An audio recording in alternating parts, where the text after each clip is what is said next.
Bonjour, mesdames et messieurs. Je suis ravie de vous voir aussi nombreuses et nombreux aujourd'hui à Versailles.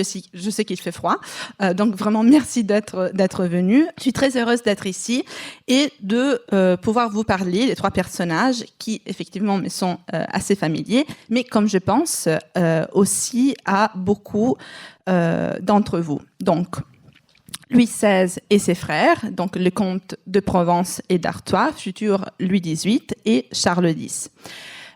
Comme en fait Lucille Vogel, que je remercie encore pour l'invitation, l'a mentionné, les relations familiales et intradynastiques sont en fait mon principal centre d'intérêt et il n'y a pas vraiment un cadre meilleur pour parler d'une relation entre frères que la maison des familles. Donc vraiment, je suis ravie d'être ici. Aujourd'hui, donc nous allons parler de ces trois personnages avec un prisme particulier, donc celui de leur relation fraternelle et de la façon dont cette relation se marie ou plutôt se heurte à l'héritage dynastique et donc à la couronne. Comme nous le savons, en fait, tous les trois deviennent rois. Ce qui est plutôt étrange et n'est comme, si je ne me trompe pas, qu'un seul autre exemple dans l'histoire de France, à savoir les fils de Philippe le Bel, Louis X, Philippe V et Charles IV au XIVe siècle. Donc, comment s'est créée une telle conjoncture historique ? Faisons donc le point sur les contextes dynastiques dans lesquels ces trois personnages vont voir le jour. La première chose à souligner est qu'aucun de trois n'était initialement destiné à la couronne. Ils sont en fait les petits-enfants de Louis XV et avant eux, dans la succession, il y a deux personnages, les dauphins Louis, leur père, né en 1729, et son fils aîné par sa seconde épouse, Marie-Joseph de Saxe, lui, duc de Bourgogne, né en 1751. Donc, le futur Louis XVI, né en 1754, et reçoit en effet à sa naissance le titre du duc de Berry. Il est suivi un an plus tard par les comtes de Provence, qui sera ensuite prénommé Louis Stanislas Xavier, alors que le duc de Berry sera ensuite baptisé sous le nom de Louis Auguste. Et en 1757, ils sont suivis par un troisième frère, le comte d'Artois, qui sera ensuite nommé Charles-Philippe. On le voit ici, tous les trois, dans leur beauté.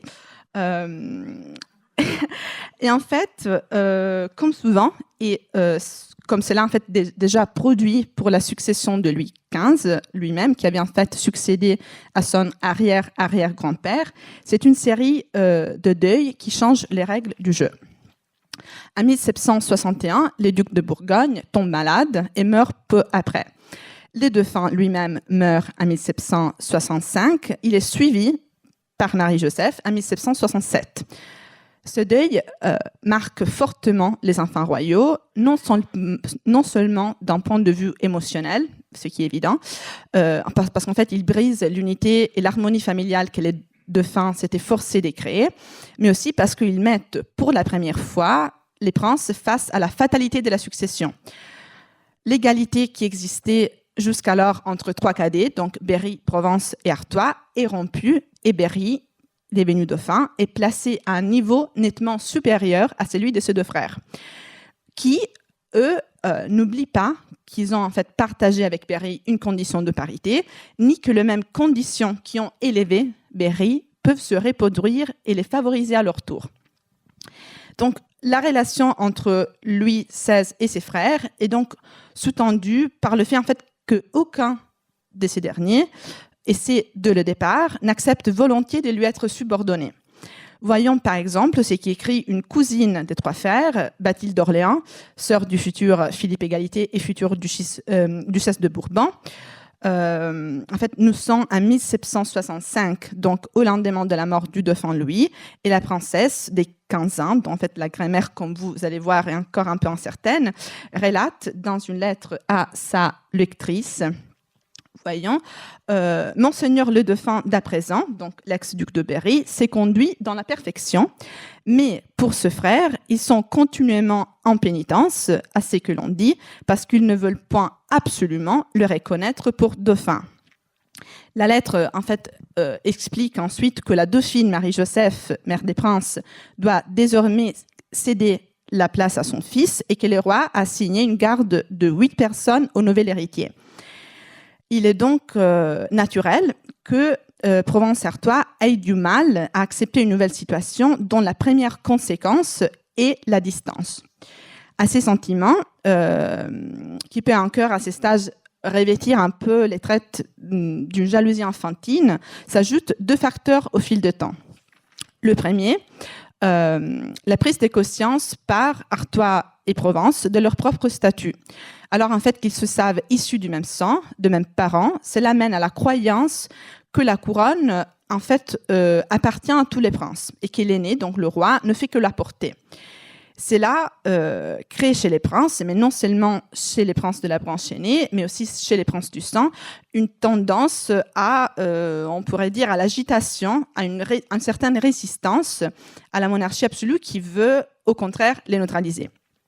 Il ne s'agit en fait pas évidemment d'un problème propre à la famille royale française, ni d'un problème confiné à une période historique spécifique, parce qu'en fait, nous avons vu ces dernières semaines, je ne sais pas si vous avez un peu suivi la question, à quel point un cadet peut être agité, qui peut être insatisfait, et quel dommage en fait ça peut causer à la monarchie, notamment à celle britannique. Mais revenons en fait à nous et aux nôtres. Au sentiment un peu atavique d'insatisfaction des cadets, donc s'ajoute également, dans les cas de Louis XVI, Provence et Artois, une différence radicale des caractères, de tempérament, alors que sont tous les 3 éduqués ensemble, selon un programme d'études établi d'abord par les dauphins, leur père, et qui est puis poursuivi par les ducs de la Vauguyon, gouverneur des princes. C'est un programme plutôt discret, complet, honnête, bien qu'il est très axé sur la morale et l'exercice spirituel, auquel la dauphine, Marie-Joseph, qui après la mort de son époux prendra brièvement en charge l'éducation de ses enfants, la dauphine ajoute dans un deuxième moment l'histoire. Mais ce qu'il faut souligner, c'est que les temps d'apprentissage sont différents et les résultats aussi.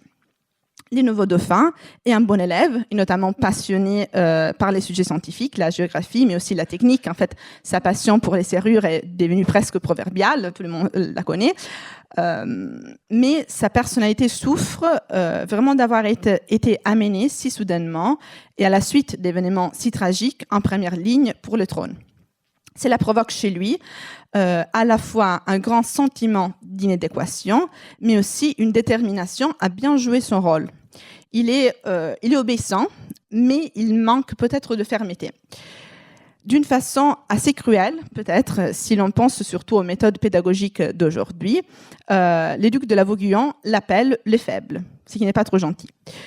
Et en même temps, Provence et Artois développent vraiment des tempéraments très différents et très décidés, qui semblent en quelque sorte vouloir compenser leur infériorité politique. Si les dauphins est en fait suffisamment instruit, Provence fait preuve d'un esprit plus aiguisé. Son père notait déjà dans une lettre à l'évêque de Verdun que la mémoire du Berry était, je cite, admirable, mais celle du comte de Provence était, et je cite encore supérieure par sa facilité. Donc, cette prédisposition à l'érudition, chez Provence, s'accompagne à un tempérament moins docile, mais beaucoup plus secret, beaucoup plus discret, et on pourrait dire complexe. Toujours la Vauguyon, dans son discutable élan de catalogage enfantine, l'appelle le faux. Provence est en fait un lecteur passionné, et même lorsque son éducation formelle se conclut, il la poursuit en privé. Bien que datant d'une période plus tardive, les catalogues de ces bibliothèques montrent un pourcentage élevé d'auteurs classiques, tels que Horace ou Cicéron, d'ouvrages médicaux, téléologiques, scientifiques et juridiques. Il est vraiment un vrai expert en conversation, il est vif et surtout, il n'est pas sujet à la timidité qui semble dominer son frère aîné. Artois, qui reste moins longtemps sous la tutelle de la Vauguyon à cause de la mort de celui-ci en début 1772, n'est pas totalement désintéressé par la culture. Par exemple, en fait, il y a eu une récente exposition de son cabinet ethnographique, je ne sais pas si quelqu'un d'entre vous allait la voir, en fait, qui démontre sa curiosité intellectuelle. Mais Artois a certaines facilités, disons sociales, qui peuvent compenser un manque d'érudition. Il est plus charismatique, il est un peu plus sympa, et il est, selon toujours Lavoguillon, le franc. Mais à ces tempéraments ouverts s'ajoute aussi on peut dire, une prouesse physique que ses frères ne possèdent pas. En fait, dernier des princes, sa réussite dans les domaines humains représente vraiment un moyen possible de s'affirmer aussi sur les points politiques. Parce qu'Artois est aussi le seul, en fait, à avoir hérité l'appétit sexuel de son grand-père, de Louis XV, et ceci représente vraiment un facteur politique fondamental pour une dynastie qui vient, comme nous l'avons vu, d'une série considérable de deuils et qui doit pouvoir se projeter dans un avenir avec des descendants. Cette urgence se précise avec la mort de Louis XV en 1774 et l'avènement au trône de Louis XVI, dont commencé le mariage avec Marie-Antoinette d'Habsbourg-Lorraine, contracté 4 ans plus tôt, ne montre encore, à ce point, aucun signe de consommation. C'est une situation dynastique assez inquiétante, car même Provence, en fait, qui avait épousé Marie-Joséphine de Savoie en 1771, ne semble pas capable de donner un héritier aux Bourbons. C'est Artois qui s'en charge, parce qu'en fait, en novembre 1773, il épouse la sœur de la comtesse de Provence, Marie-Thérèse de Savoie. Et quelques mois après le sacre de Louis XVI, en août 1775, celle-ci donne naissance au duc d'Angoulême, qui est en fait le premier prince bourbon de sa génération. Le public fait immédiatement le lien entre fécondité, entre la descendance, et la couronne. Les Mémoires secrets, le recueil d'anecdotes circulant entre Paris et la cour dans la deuxième moitié du XVIIIe siècle, publie pour le 6 août 1775 un texte dans lequel ce lien donc, entre fécondité et couronne est explicité par Artois lui-même. Or, les Mémoires secrets restent un ouvrage très difficile à attribuer. Il est donc presque impossible d'établir la véracité de ce qu'elles écrivent, mais elles sont vraiment intéressantes pour capter les fluctuations de l'opinion publique. De toute façon, les mémoires écrivent « Monsieur le comte d'Artois, ne pas le moins impatient de la cour de voir accoucher son auguste épouse.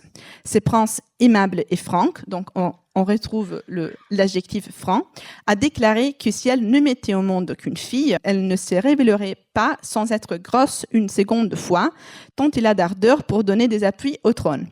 On sait que de son enfance, il disait tout tôt qu'il sera roi.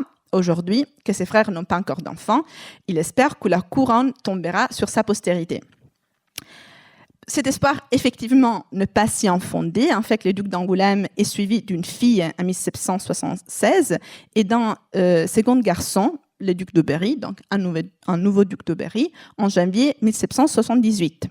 Presque donc un an avant la naissance de la première fille du couple royal, en décembre 1778.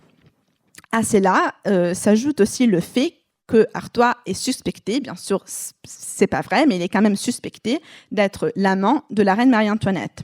Et qu'en 1779, donc peu après la naissance de Madame Royale, un pamphlet intitulé « Les amours de Charlot et Toinette » appelle publiquement Louis XVI, et je cite, un mauvais fouteur. C'est pas gentil, mais on se rend compte surtout de la portée politique d'une accusation pareille lorsque la paternité des enfants royaux est mise publiquement en discussion et surtout attribuée à une autre prince de la branche aînée qui a aussi un droit de succéder à la couronne par naissance. Mais si Artois est le premier à assurer la survie de la dynastie, c'est Provence qui, jusqu'en 1781, donc année de la naissance du dauphin, fils de Louis XVI, c'est lui en fait qui est formellement l'héritier de Louis XVI. Et c'est un héritier qui revendique un rôle, mais toujours d'une façon moins franque par rapport à Artois, plus secrète, mais qui quand même n'accepte pas d'être laissé de côté. En 1774, il demande sans succès d'entrer dans les conseils de son frère, et en 1777, il dénonce au roi de Suède, Gustave III, sa position, je cite, vers de terre, en raison de tout mon cœur, de l'inutilité dans laquelle on me tient, mais prenant patience et vivant d'espoir. Donc, il a toujours ce mot d'espoir qui revient. Cet espoir, bien évidemment, en 1777, est que le mariage de son frère ne donnera pas naissance à un garçon, au point que, lorsque de la naissance de Madame Royale, Provence se décrit, et je cite encore une fois une lettre à Gustave III, comme bien aise que ce fut une fille. Donc, on a vraiment ces deux cadets qui, pour une raison ou l'autre, donc la descendance chez Artois, l'ordre de naissance chez Provence, aspirent ou sont au moins décrits comme aspirants à la couronne. Lorsque les dauphins naissent enfin, donc en 1781, la réaction de Prince est ambivalente. Il y a bien sûr un côté de joie familiale, de joie dynastique, mais en même temps, pour Provence et Artois, la naissance du dauphin est vraiment une importante rétrogradation dans la ligne des successions, ce qui les mène à vouloir justement revendiquer leur rang.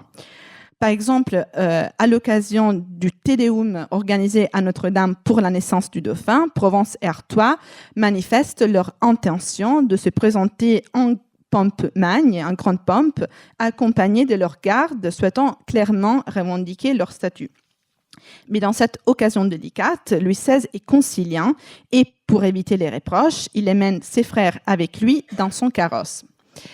Il y a donc, et c'est assez clair, de la part du souverain, une acceptation implicite ou non de l'état de frustration de ses frères et un désir d'adoucir autant que possible cette condition. Des deux frères, Artois est peut-être celui qui montre le plus d'agitation. Et c'est là, et ça c'est mon avis, parce qu'il doit être moins prudent. En fait, son enjeu est à ces moments-là bien moindre par rapport à celui des Provences. Alors que Provence peut en effet raisonnablement vivre d'espoir, même après la naissance du dauphin, mais après aussi celle du duc de Normandie en 1795, car de toute façon, il s'agit d'enfants dans une période où la mortalité infantile reste élevée. Artois est apparemment sans perspective. Et l'état d'inutilité dans lequel se trouve Provence et Artois est en fait accentué par le fait que les deux cadets sont également exclus de la possibilité traditionnelle d'affirmation des cadets, c'est-à-dire la guerre. Parce qu'après la guerre de Sept Ans, la France connaît une période de paix assez longue, au moins sur les continents, et Artois montre vraiment une fascination assez forte pour le militaire, pour la guerre. Il est nommé, c'est de deux frères, ceux qui souffrent le plus de cette inactivité. Il est quand même nommé par son grand-père, colonel général des Suisses et des Dragons, mais il ne parvient cependant jamais à dépasser la dimension honorifique de ses titres. En 1782, toujours peut-être pour lui faire plaisir, Louis XVI autorise Artois à participer au siège de Gibraltar dans le cadre de la guerre anglo-espagnole.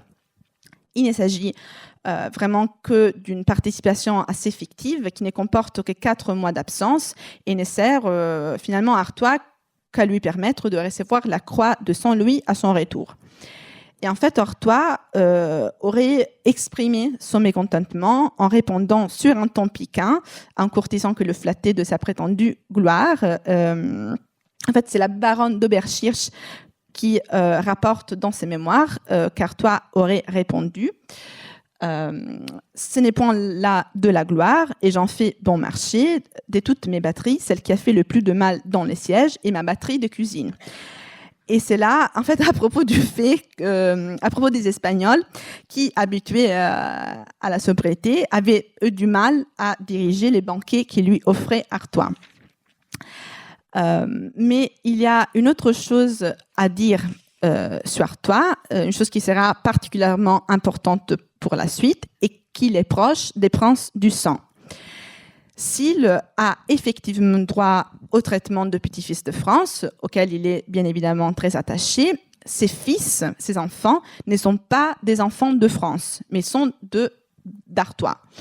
Ce qui les place à la tête potentielle d'une nouvelle branche cadette, les Nouveaux d'Orléans, en quelque sorte. Et l'on voit en fait Artois graviter dans cette zone des princes du sang, tant sur les plans des fréquentations mondaines, on le voit très souvent avec les ducs de Chartres, futur Philippe Égalité, on le voit avec les ducs de Bourbon, fils du prince des Condé, que vraiment sur le plan des alliances politiques plus concrètes.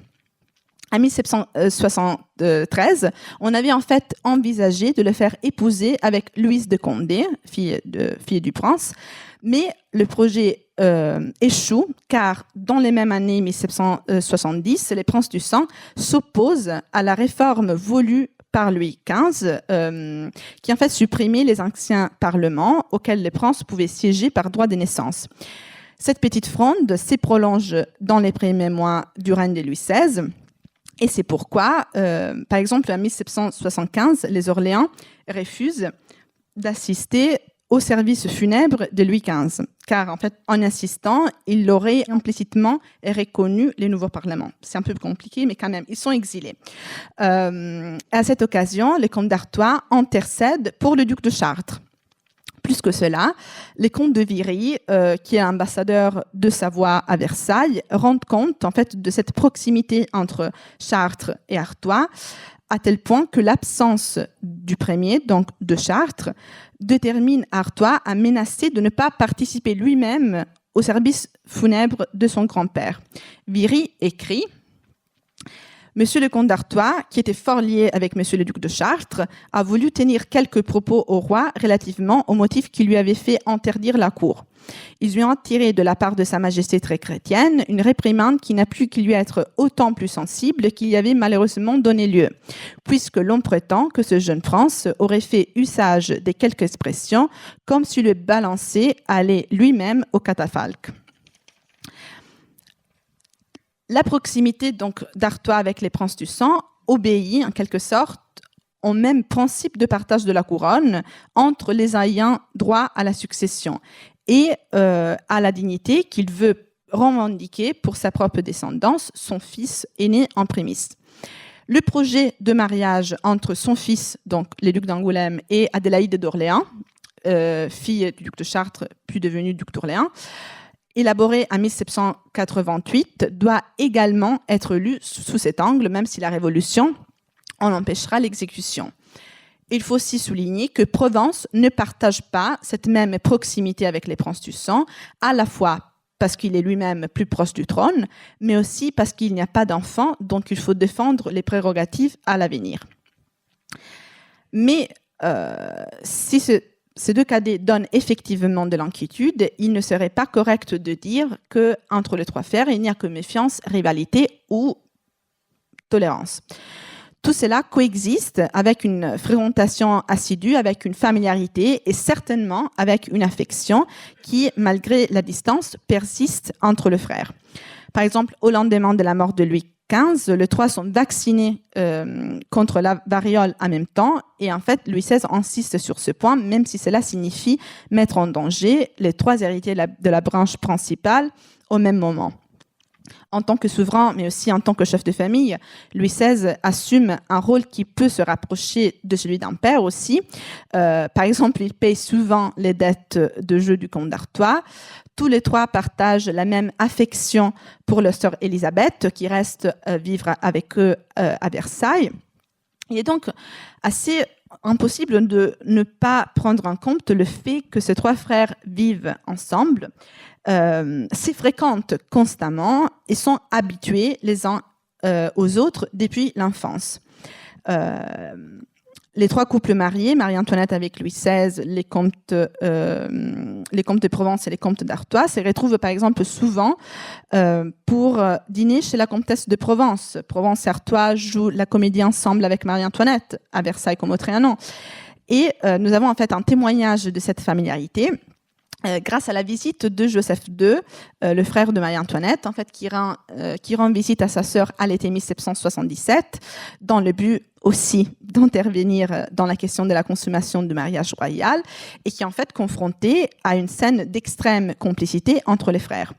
L'ambassadeur impérial de Mercie écrit pour le 15 juin 1777 « Le souper fou plus que gai, c'est-à-dire de la part du roi et des deux princes ses frères. Ils se mirent tellement à leur aise qu'au lever de table, ils s'amusèrent à des enfantillages, à courir dans la chambre, à se jeter sur les sofas, au point que la reine et les princesses en furent embarrassées à cause de la présence de l'empereur. Donc, jusqu'à la Révolution, la situation familiale de la branche aînée des Bourbons est donc assez calme. L'agitation de cadets ne dépasse jamais certaines limites et la naissance de deux fils apporte quand même à Louis XVI une certaine tranquillité d'esprit. Attendez. Bien sûr, la crise de la monarchie change les choses. Elle le change car au moment où la monarchie absolue est remise en cause, les princes cadets se retrouvent avec un marge de manœuvre plus important, plus grand que d'habitude. Dans une première phase, donc avant la convocation des États généraux, Provence et Artois tentent de contribuer à la Révolution royale. Cela, par exemple, apparaît de la convocation de la première Assemblée des notables en 1787, appelée notamment à se prononcer sur la réforme de finances proposée par les ministres Calonne.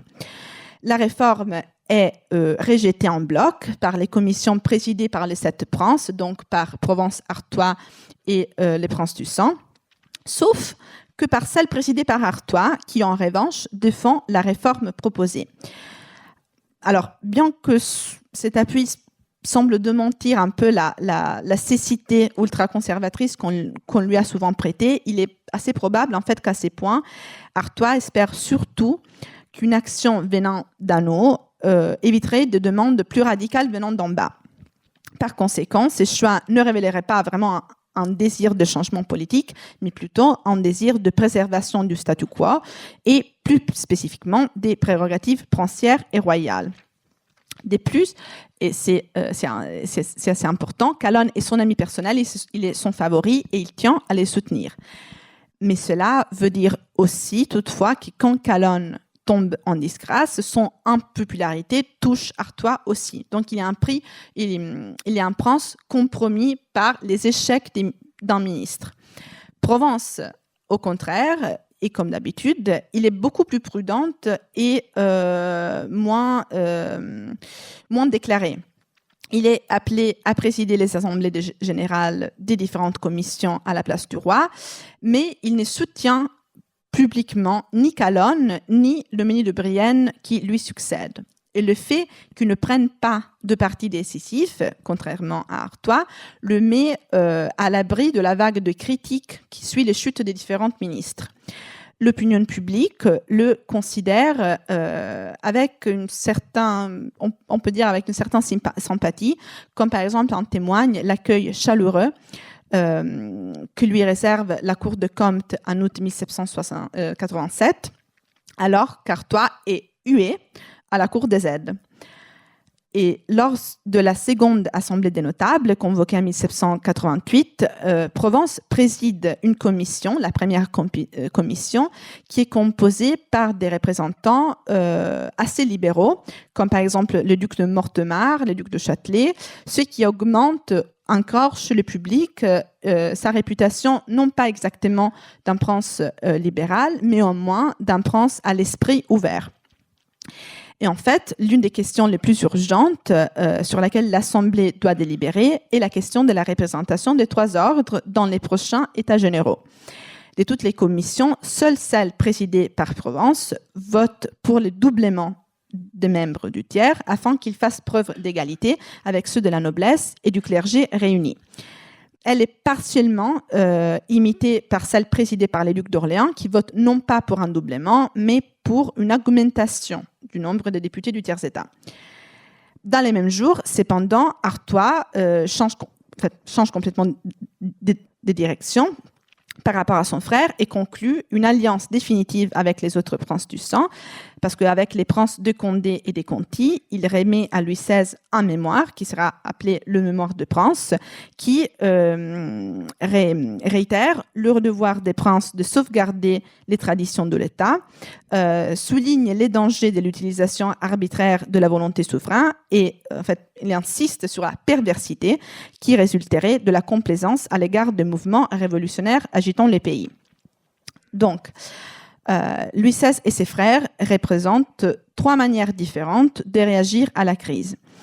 Le roi adopte notamment une attitude accommodante qui tente de contenir la crise, mais lui donne en fait une chance de s'aggraver. En même temps, c'est aussi un homme qui, dans ces mêmes jours, perd son fils aîné peu après l'ouverture des États généraux et qui subit donc une crise qui est intime et psychologique considérable. Donc vraiment, c'est un homme qui est un peu perdu dans ces premiers mois de la Révolution. Provence reste officiellement à ses côtés, le suit à Paris après les journées d'octobre et s'installe avec sa femme au Luxembourg. Il tente cependant de se faire le porte-parole, un porte-parole plus autoritaire et moins, on pourrait dire, moins problématique que le duc d'Orléans du Parti libéral auprès de la couronne, toujours en espérant de pouvoir finalement entrer au Conseil. Il semble cependant qu'il ait continué à avoir son propre agenda, qu'il ait en fait espéré plus ou moins explicitement encore, que la crise de la monarchie conduise effectivement à une espèce de petit coup d'État, au moins au remplacement de Louis XVI et du dauphin de la ligne des successions.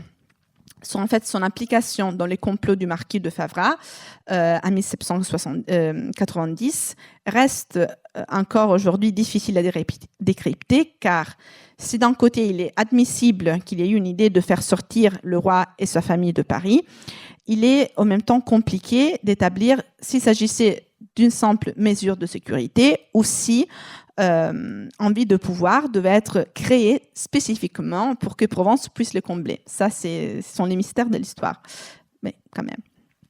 Enfin, Artois émigre.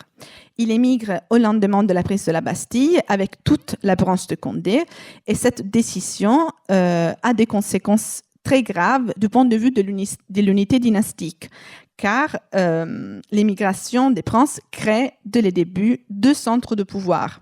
L'un à Paris, désormais soumis aux pressions de l'Assemblée nationale, l'autre à l'étranger, d'abord à Turin, où les princes émigrés s'installent à partir d'octobre 1789, puis à Coblence.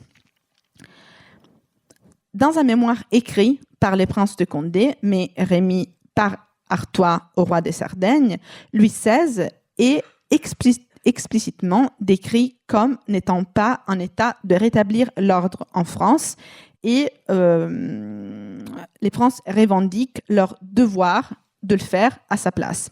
Les princes de Condé écrivent nous nous attendons qu'aux premières démarches de M. le comte d'Artois, de quelque nature qu'elles soient, ce prince recevra du roi son frère des ordres, soit volontaires, soit forcés, de ne point agir. Le roi, donc le roi de Sardaigne, pense-t-il que dans sa position actuelle, le roi de France soit libre ? Les ordres d'un roi prisonnier doivent-ils arrêter les effets de l'attachement que les princes de son sang sont disposés à lui marquer ? Donc, les princes émigrés, dans un sens, destituent le roi, au moins en sens figuré, et se substituent à lui en tant que représentant légitime de la monarchie. Et Provence, qui émigre en juin 1791, alors que Louis XVI est arrêté à Varennes, s'unira bientôt à cette politique. Mais face à cette insoumission, la couronne riposte. Avec le départ des princes, Louis XVI inaugure vraiment une attitude ambivalente qu'il maintiendra envers eux pendant la Révolution jusqu'à la fin de sa vie. Et on peut résumer cette attitude comme étant l'expression d'un conflit entre son rôle de chef d'une dynastie, donc appelé à garantir sa fonction et son prestige, et celui d'un souverain plus ou moins sensible aux plaintes de la nation. La lettre que Louis XVI écrit au roi d'Espagne le 12 octobre 1789 montre très bien cette duplicité. Il écrit: « Je n'accuse pas le cœur de Français, la majeure partie sont d'un caractère noble et bon, et je ne doute pas qu'ils reconnaîtront leurs erreurs. Mais en même temps, je me dois à moi-même, je me dois à mes enfants, je me dois à ma famille et à toute ma maison de ne pouvoir laisser avilir entre mes mains la dignité royale qu'une longue suite de siècles a confirmée dans ma dynastie.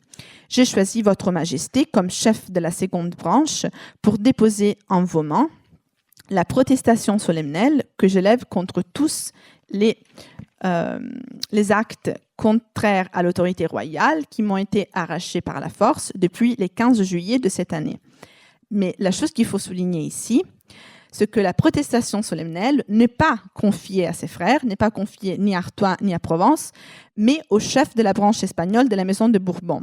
Parce que pour Louis XVI, le garant du pouvoir royal ne peut pas être en France, donc on peut toujours craindre l'ambition, fût-il son frère, mais bien un autre roi.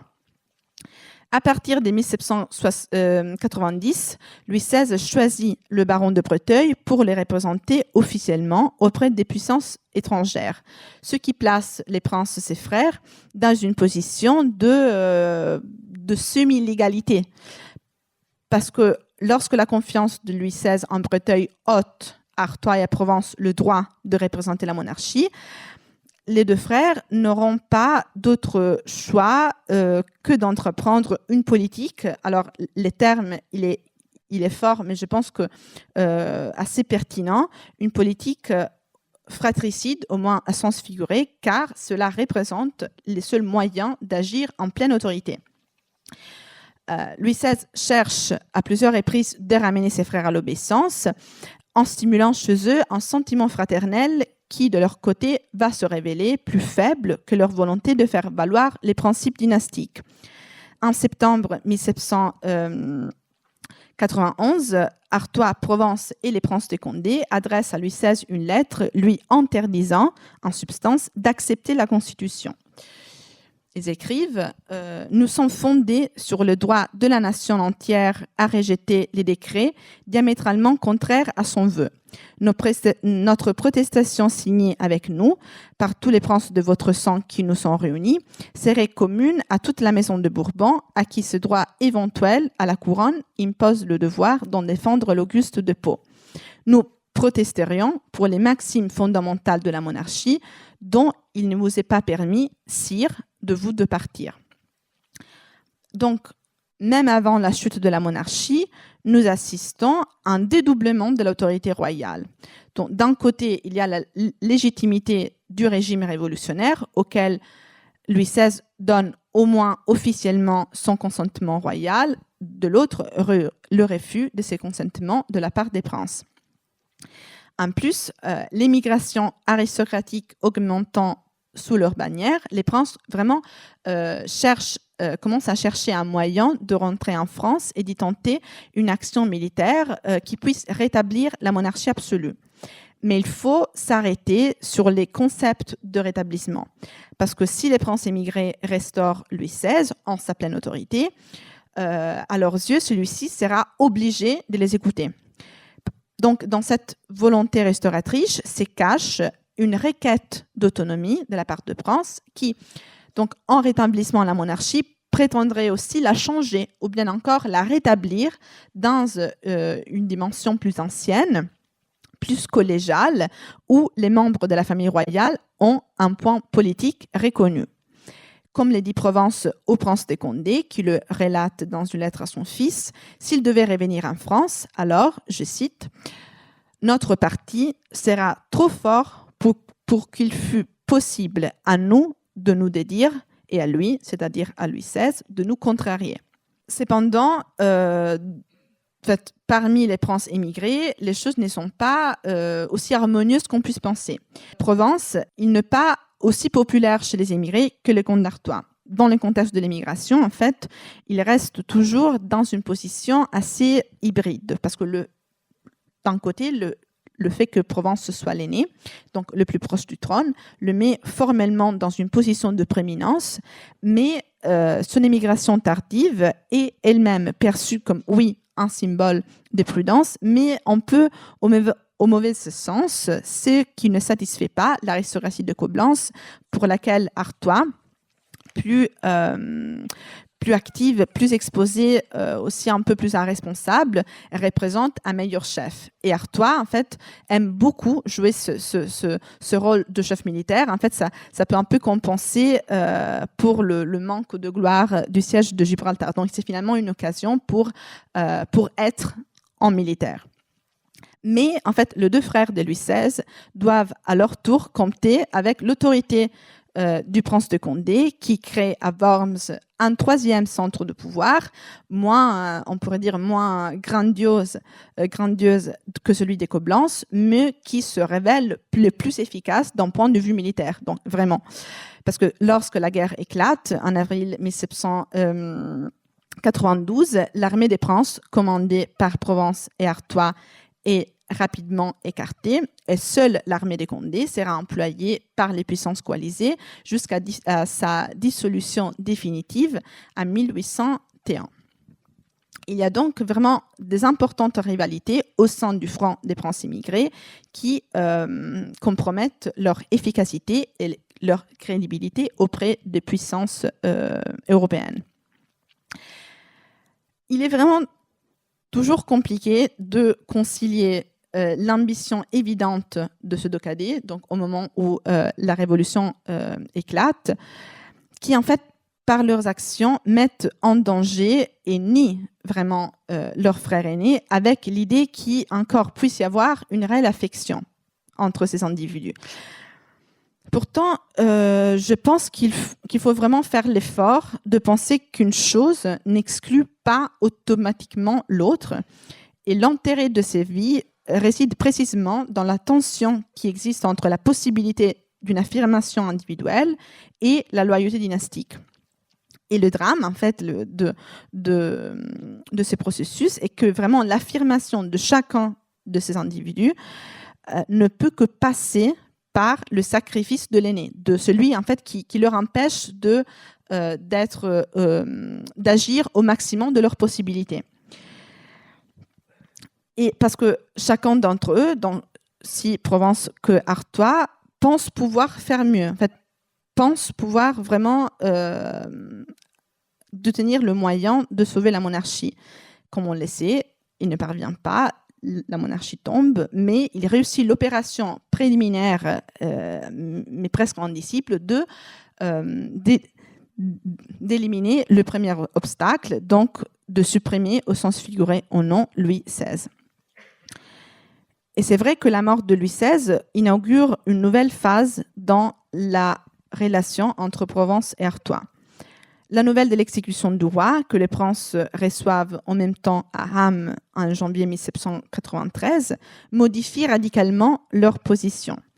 Ils se proclament respectivement régent et lieutenant général du royaume et peuvent alors légitimement prétendre incarner la monarchie mieux et davantage que le jeune Louis XVII, qui est mineur, emprisonné au Temple et malade. Pourtant, tout au long de l'année 1793, le rôle de Provence n'est pas accepté de façon universelle, car jusqu'à la mort de Marie-Antoinette en octobre, certains affirment en fait que la régence devrait échoir à elle, comme cela s'était déjà produit dans le passé, notamment avec en Autriche pendant la minorité de Louis XIV. En même temps, Artois continue d'agir librement. Il se rend par exemple à Saint-Pétersbourg chez Catherine II. Il s'attire sa sympathie personnelle. Il continue d'avoir la faveur des émigrés. Ses deux enfants servent activement dans l'armée des Condés. Et par rapport à Provence, qui en fait, il a déjà des problèmes assez graves de déambulation, parce qu'il est assez gros, donc il n'arrive pas à trop bouger. En fait, il représente toujours un modèle plus actif, plus engagé dans la lutte contre-révolutionnaire au sens actif. Mais c'est bien Provence qui, à la mort de Louis XVII, revendique le trône. Il se proclame Louis XVIII. Donc, lors de Provence, sonne enfin, et il est assez ironique que tout ce désir de régner se soit concrétisé à un moment où rien semblait suggérer un retour prochain de la monarchie en France. Mais, et c'est une chose assez remarquable, Provence ne renonce jamais à sa revendication. Et à cet égard, il fait vraiment preuve d'une ténacité remarquable et invente réellement, et c'est un point sur lequel ma collègue Hélène Becquet m'a fait réfléchir, il invente la prétendance. Parce que Louis XVIII invente pour le roi de France une façon d'être roi en exil et un modèle qui serait ensuite imité par tout le roi exilé du XIXe siècle, qu'il soit Bourbon, Orléans ou Bonaparte. Chez Louis XVIII, cet attachement à la couronne s'explique au moins de deux manières. La première est que le gouvernement de Bonaparte, les consulats puis l'Empire, ne sont jamais considérés par les Bourbons comme une monarchie, encore moins une monarchie légitime, ce qui permet à Louis XVIII de continuer à se considérer roi, parce que justement, il n'y a pas d'autre roi en France. Mais en plus de la non-reconnaissance des gouvernements non monarchiques qui succèdent en France, il y a aussi, et c'est certain, vraiment une obstination personnelle, le fait de ne vouloir pas renoncer à quelque chose qu'on a désiré depuis longtemps. Les prétendants dévoilent aussi une capacité politique d'évoluer avec le temps. Par exemple, de la déclaration de Vérone, issue au lendemain de la mort de Louis XVII, en 1795, où il est vraiment impitoyable, très dur envers la Révolution et les révolutionnaires. On passe, par exemple, à la déclaration de Calmar en 1804, donc on est au lendemain de la proclamation de l'Empire, où il affiche au contraire des vues beaucoup plus conciliantes qui anticipent les propos de la Charte constitutionnelle. Mais Louis XVIII n'est pas complètement inconstat. En fait, il y a toujours Artois, parce que si personne dans la famille ne conteste pas la succession de Louis XVI, ne pas contester la succession ne signifie pas, une fois de plus, reconnaître la prééminence. Artois et Louis XVIII se séparent au début de 1793 et ne se reverront qu'en 1807. Tandis en fait que Louis XVIII erre un peu sur les continents, non reconnu par les puissances, invité assez inconfortable du point de vue politique et souvent en proie à des graves difficultés financières. À partir de 1795, Artois s'installe, tout considéré d'une façon assez confortable en Grande-Bretagne, où entre 1795 et 1801, il est rejoint par presque tous les princes du sang, les princes de Condé, les ducs de Bourbon, le futur Louis-Philippe et ses deux frères, le duc de Montpensier et les comtes de Beaujolais. Donc, les deux pôles de pouvoir subsistent. L'un dans les territoires de l'Empire russe, d'abord à Varsovie, puis à Mito, où Louis XVIII installe sa cour avec à ses côtés les ducs d'Angoulême, donc le fils aîné d'Artois, qui a entre-temps épousé la fille de Marie-Antoinette et de Louis XVI, donc Madame Royale devenue la duchesse d'Angoulême, qui est vraiment un symbole vivant de la royauté passée et donc de légitimité. Et l'autre pôle, en Grande-Bretagne, où les princes du sang se rassemblent autour de l'héritier direct de Louis XVIII, à savoir Artois, parce qu'effectivement, Provence, on le répète, n'a pas d'enfant. Et Artois ne renonce jamais à tenter d'imposer sa vision. Et ce penchant un peu fratricide dont il faut vraiment retenir toute la complexité ne manque pas de se manifester à nouveau sous Louis XVIII. Artois, souvent de concert avec les Condé, maintient une attitude prudente, voire critique vis-à-vis de la politique du prétendant et tente toujours en fait à faire écouter sa voix. Lorsqu'en 1803, Napoléon Bonaparte demande à Louis XVIII de renoncer à ses droits à la couronne, Artois insiste pour joindre au refus du prétendant le sien et celui de tous les princes du sang à ses côtés, et c'est là dans une publication officielle publiée en Grande-Bretagne qui montre comment ne soit pas seulement à l'aîné, donc à Louis XVIII, de réaffirmer les droits de la Maison de France. Dans la pratique, en fait, Artois et les Condé surtout s'alignent sur les positions du prétendant parce qu'effectivement, une opposition ouverte à ces moments, il est inconcevable parce que la monarchie exilée, elle est trop faible pour soutenir une opposition déclarée, mais rejette en principe sa voix qu'il considère comme trop modérée. Encore en 1806, circule parmi les princes un mémoire où les dispositions conciliatrices exprimées par Louis XVIII à Calmar sont âprement contestées. Et on y critique toujours l'hypothèse d'une restauration constitutionnelle où un roi n'aurait régné que par la grâce de ses sujets. Tels sont aussi, donc, pendant l'exil, les fondements de l'opposition que Artois représentera une fois la monarchie restaurée, où il sera vraiment le porte-parole d'une volonté des réformes plus conservatrices et, une fois octroyée la charte, d'une application à la lettre de ces articles. Ce qui, on le sait, conduira, une fois qu'il sera lui-même monté sur le trône, au déclenchement de la Révolution de juillet 1830. Il faut dire quelque chose sur les règnes de Louis XVIII et de Charles X. Ce qui, à mon avis, différencie le plus ces deux règnes par rapport à celui de leur frère Louis XVI, c'est une volonté d'imposer l'autorité royale, de réaffirmer un principe après une négation, donc celle de la Révolution, mais aussi de remplir cette autorité royale d'un tempérament personnel, d'une vision individuelle, ce qui pourrait sembler au premier regard une leçon un peu napoléonienne, mais pas que ça. Louis XVIII et Charles X ont vraiment tous deux imposé leur personnalité plus que l'ont fait Louis XVI ou même Louis XV, qui, devenu très jeune héritier et montant très tôt sur le trône, n'ont pas, eux, pour ainsi dire, le temps de se faire connaître comme prince et comme individu avant de saisir la couronne. Et n'ont pas vraiment, ni même eux, le temps de développer une personnalité opposée et en contraste avec celle du pouvoir qui existait avant eux. Mais ce qui est intéressant de voir, c'est comment Louis XVIII et Charles X gèrent la relation avec leurs propres cadets, donc avec les princes qui représentent, comme eux autrefois, des différentes émanations de la royauté. Tout d'abord, il faut noter qu'en 1814, Louis XVIII admet finalement son frère Artois et ses enfants au Conseil. Donc, il y a une reconnaissance donc, du rôle qu'ils ont joué pendant l'exil. Mais les ducs d'Angoulême et des Berry, donc les enfants d'Artois, ne constituent pas une réelle menace. Angoulême reste très dominé par la figure de son père. Lui aussi, il n'a pas d'enfant, ce qui le rend un peu faible d'un point de vue dynastique. Et Berry, donc son frère cadet, qui est chargé de fournir des héritiers à la branche régnante, et qu'il parvient aussi à le faire, est tué en 1820.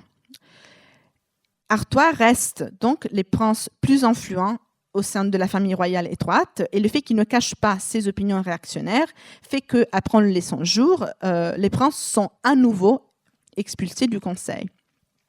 Puis, il y a les Orléans. Il y a le futur Louis-Philippe, qui à ce moment-là est le premier prince du sang, qui a une réputation de prince vraiment libéral, parce qu'en fait, il a un passé révolutionnaire, et qui a aussi de nombreux enfants. Il est à la tête d'une branche forte qui représente, dès le départ, une chance de succession toujours possible. Mais Louis XVIII et Charles X ont une attitude très différente à ces sujets, en fait, au sujet des princes du sang. Parce qu'en rétablissant l'autorité royale, Louis XVIII veut réaffirmer la différence entre la famille royale et les princes du sang et garde donc les Orléans, mais aussi ceux qui restent des Condés, parce que vous savez qu'après la mort du duc d'Enghien, le duc de Bourbon est le dernier membre de la branche des Condés encore en vie à ces moments-là. Vraiment, il les garde à une certaine distance. En 1818, Louis XVIII exclut les princes du sang de sa loge lorsque de la visite des Alliés. Dans la même année, il accepte que les princes de Condé soient enterrés à Saint-Denis, donc dans la nécropole royale, mais il spécifie que cet honneur lui est accordé en tant que général, mais non en tant que prince. En 1819, au cours du baptême de la première fille des ducs de Berry, Louis XVIII refuse que ce soit les grands aumôniers de France à présenter la plume aux Orléans pour le faire signer l'acte de baptême, et ceux-ci donc doivent attendre qu'un clerc de rang inférieur arrive pour le faire. En 1821, même traitement au cours du baptême du duc de Bordeaux, donc le fils posthume du duc de Berry. Les princes de sang sont encore séparés des membres de la branche aînée. Louis XVIII ignore aussi la protestation officielle que Bourbon et Louis-Philippe lui adressent à la même occasion, dans laquelle il revendique le même traitement réservé au duc d'Angoulême, et toujours en s'appuyant sur les mêmes concepts que la couronne appartient à tous les princes, mais c'est l'aîné qui la porte. Artois, au contraire de Louis XVIII, sympathise pour les princes du sang. Lorsqu'en fait Louis XVIII songe renforcer l'autorité du roi en se distinguant, Artois veut la renforcer en élevant ceux qui partagent son sang. Donc peut-être il y a en fait dans cette vision, à cette vision contribue, je pense, soit en fait sa fréquentation des princes du sang après la Révolution, mais aussi, sinon surtout, le temps qu'il passe avec les princes du sang en exil en Grande-Bretagne.